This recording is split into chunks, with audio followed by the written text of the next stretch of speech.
Hello, my name is Peter and I work at the Map House.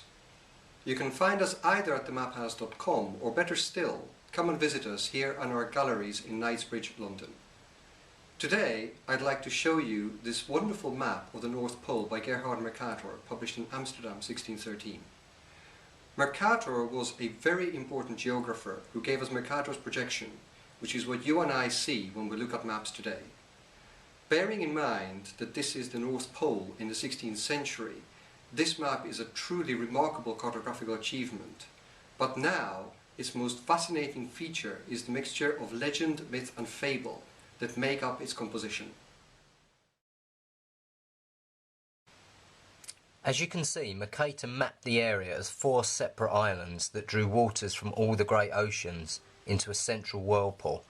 At the centre of this whirlpool is the Rupes Nigra, the huge magnetic rock believed to be at the centre of the North Pole.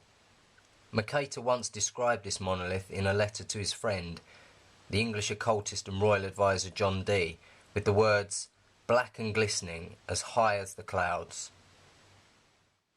In the top left-hand corner, there is also a reference to the island of Friesland, a mythical island that appeared on maps from the 1560s to the 1660s. It is thought by some the name originally referred to Iceland, or Friesland, but was then drawn as a separate island, and therefore the myth was continued for 100 years until explorers eventually discovered the truth. Another fascinating part of this map is the island described as being inhabited solely by female pygmies. One explanation for this description is early sightings of Lapland Eskimos.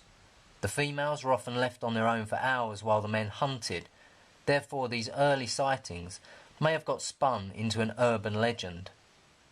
That such a great and revered cartographer as Mercator could reproduce so many myths and wild speculations on one map makes it a wonderful piece, and gives a great insight into the pre-mapped world.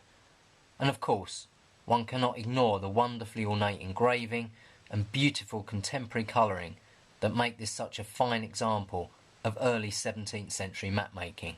We hope you enjoyed this short film, and please remember that this is just one of over 10,000 maps we have here in our Knightsbridge gallery. They cover all parts of the world and all periods of history.